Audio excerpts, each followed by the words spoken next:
Il est 8h et maintenant 1 minute, c'est le premier rendez-vous avec l'actualité israélienne. Actualité israélienne dominée par une information qui vient de tomber il y a tout juste 1 heure. C'est l'union à gauche. En effet, les partis de gauche ont décidé de s'unir, en tout cas 2 partis pour le moment. 2 partis de gauche ont décidé de s'unir. Il s'agit du parti Meretz, dirigé par Nitzan Horowitz, et du parti de Ehud Barak. Ils ont tous les deux décidé de s'unir pour les prochaines élections du 17 septembre prochain. La députée du Parti travailliste, Stav Shavir, a elle aussi décidé de quitter le Parti travailliste et de se joindre donc à cette union. La question est de savoir à présent que fera le chef du Parti travailliste, Amir Peretz.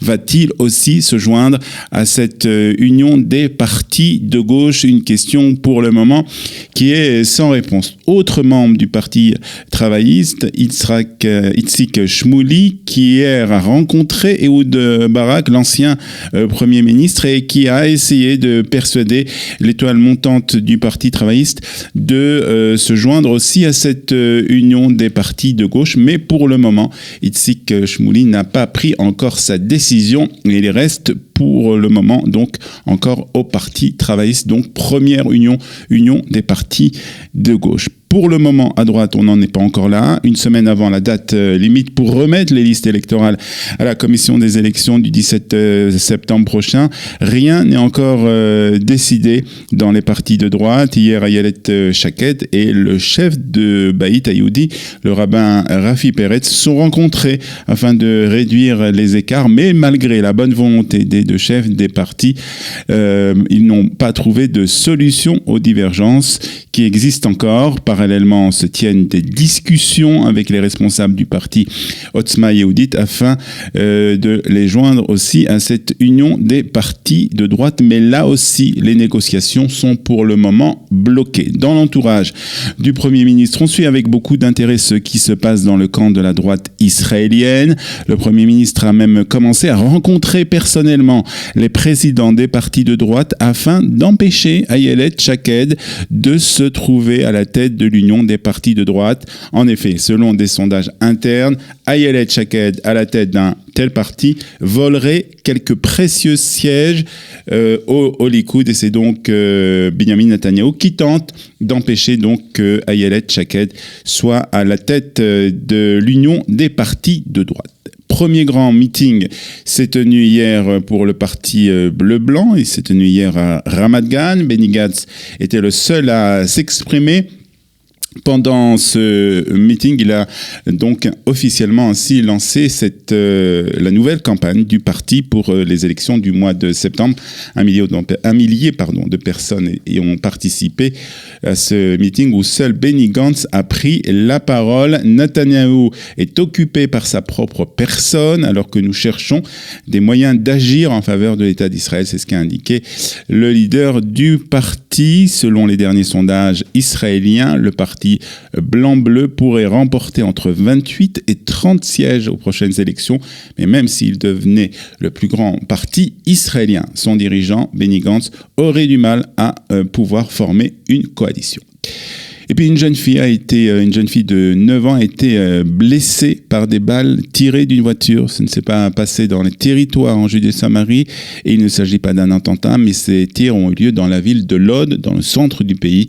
La fille a été blessée et transportée à l'hôpital où ses jours ne sont pas en danger. Les raisons de ces tirs ne sont pas pour le moment encore connues de la police. Et puis une information aussi des dernières minutes. Ici, on apprend que 2 Israéliens ont été tués par balle dans la ville de Mexico, au Mexique. Donc, les raisons de ce meurtre ne sont pas encore connues par la police. Le consul d'Israël à Mexico s'est rendu ce matin sur les lieux du crime pour essayer d'en savoir un peu plus. Donc, 2 Israéliens tués dans la ville de Mexico.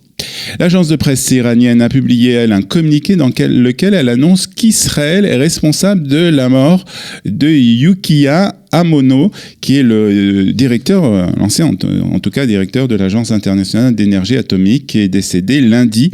Selon la source iranienne, les services secrets israéliens auraient éliminé le diplomate japonais qui aurait refusé de céder aux pressions de Jérusalem et de Washington.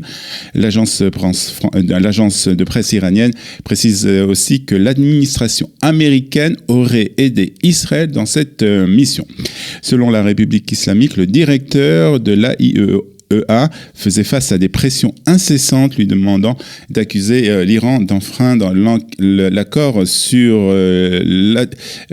l'arme atomique suite au refus des Nations Unies de révéler les causes de son décès. Après la mort donc de ce diplomate japonais, les thèses les plus farfelues ont fleuri sur les réseaux sociaux. Puis le tribunal de Tel Aviv a ordonné hier aux infirmières et aux infirmiers de mettre un terme à leur grève et d'entrer en négociation avec le ministère de la Santé pour réduire leur charge de travail, mettant fin donc à une grève qui avait débuté il y a 2 jours. Hier, les infirmières ont fait grève à travers Israël, après que les négociations entre le syndicat national des infirmières et le ministère de la Santé ont échoué un jour plus tôt. Les infirmières protestent contre ce qu'elles disent être de mauvaises conditions de travail, des charges de travail trop lourdes et un manque de personnel ainsi qu'une mauvaise qualité des soins. Et hier, la députée du Baïta Yehoudi, Idit Silman, s'est adressée au vice-ministre de la Santé pour lui demander de reconnaître le diplôme des infirmières venues de France et leur permettre ainsi de travailler dans les hôpitaux en Israël. J'ai appris qu'une centaine d'infirmières et d'infirmiers au LIM de France ne peuvent pas travailler en raison du refus du ministère de la Santé de reconnaître le diplôme, a écrit donc cette députée du Baïta Yehoudi au vice-ministre de la Santé. Cette demande fait suite aux efforts déployés par l'association Qualita pour faire reconnaître les diplômes des infirmières et des infirmiers venant de France. Et une requête aussi a été déposée devant la Haute Cour de justice.